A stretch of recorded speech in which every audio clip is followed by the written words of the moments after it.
Well, this is Ray Glasser speaking on September 29th, 2010. This is a Wednesday, and we're taking our last look at my wall of Betamax tapes while it's complete. Because as of today, I'm giving some of these away.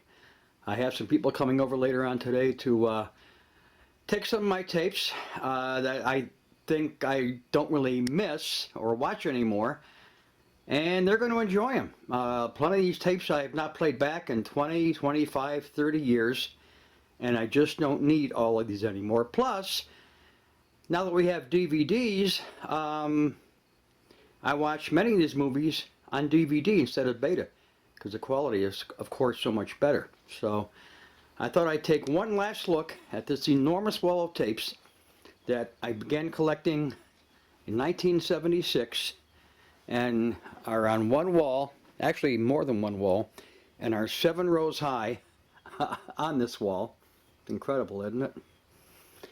Over 2,500 Betamax tapes. This is the overflow along this wall, and these are my newest tapes.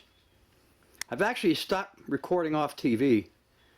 When I do record off TV, of course, I use a DVR, a replay, not beta, and I save them TV shows to either Betamax tapes or DVD. But since I don't really watch any more TV shows, it's a moot point. All these go back to 1976 through about 2007 or 8.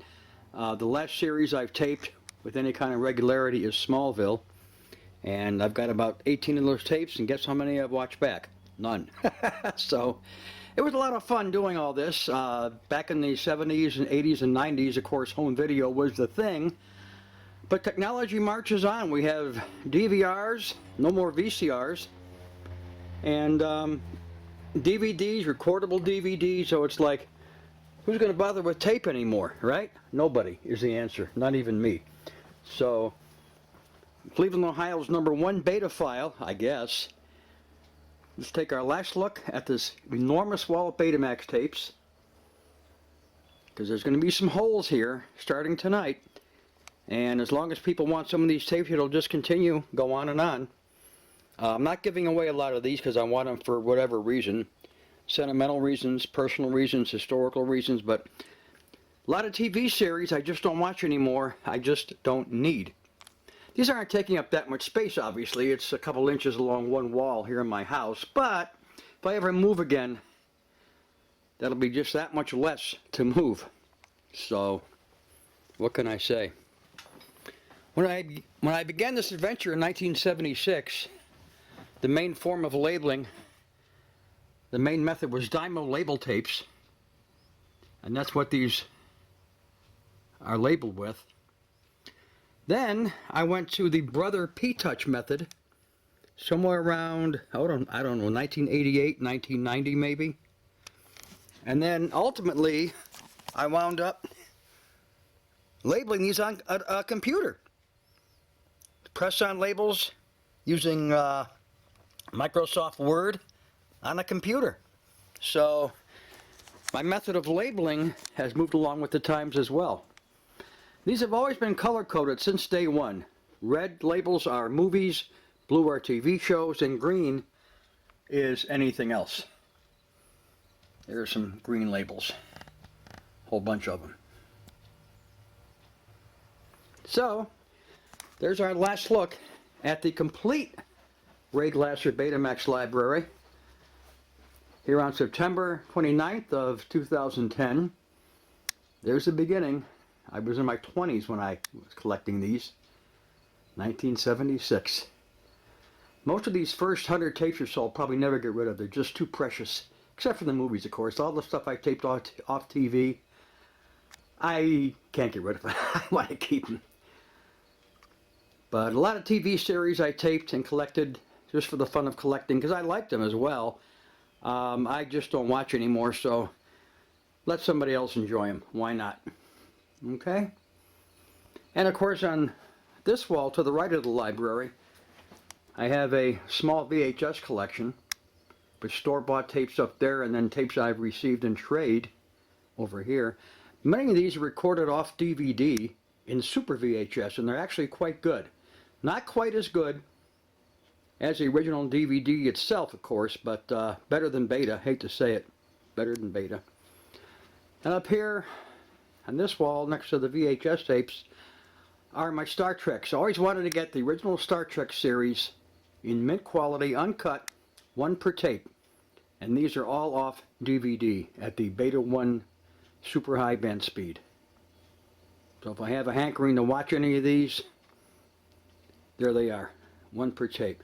Plus down here I have some of the other series. Deep Space Nine, I have some Voyagers, even some of that lousy series Enterprise. And here are my DVD folders, the new way of collecting. Quality is much better, takes up much less space. So we're all collecting on DVD now. Plus, since I have a DVD recorder right here, this Panasonic, this kind of obsoletes the Betamaxes I have left. Just for the heck of it, I only have 2 Betamaxes left that are working out of all the ones I've had over the years. This is my main Betamax, the SLHF 750, which records and plays back all 3 Beta speeds. And down here is a very popular Betamax, which is okay. It's only a 3-head machine. This is the SLHF 550, which is a model right below the 750. And these, for some reason, get a lot of money on eBay. I'm actually borrowing a Betamax that I bought many years ago in 1986, I think. This is a Japanese version of the SLHF 900, which is the biggest selling Betamax of all time. I'm not sure why. It recorded okay, but it played back with a very soft picture. First Betamax to have a jog shuttle wheel, too, right here. But this is the Japanese version, which I bought because it records and plays back Beta 1 Super, which the American version did not. And I sold it to a friend here in Cleveland, and I'm borrowing it back from him just to record and play back Beta 1 Super High Band tapes. For the first time ever, I don't have an SLHF 1000 on this video rack. Very strange, because that's my favorite machine. But my last one died, and again, I don't use these things that much anymore, so it's not that big of a deal. This is an industrial Betamax editor, the SLO 383, which came out in 1980, which handles only the old X1 speed, the original Betamax X1 speed, which these tapes way up here are all recorded at. Because the slower Beta 2 speed didn't come out till about 1977-78. These are almost all at the old Beta X1 speed on the top shelf. Alright, so that's my last look at the entire Ray Glasser Betamax library, 1976 to 2010, here on September 29th, 2010. See you later.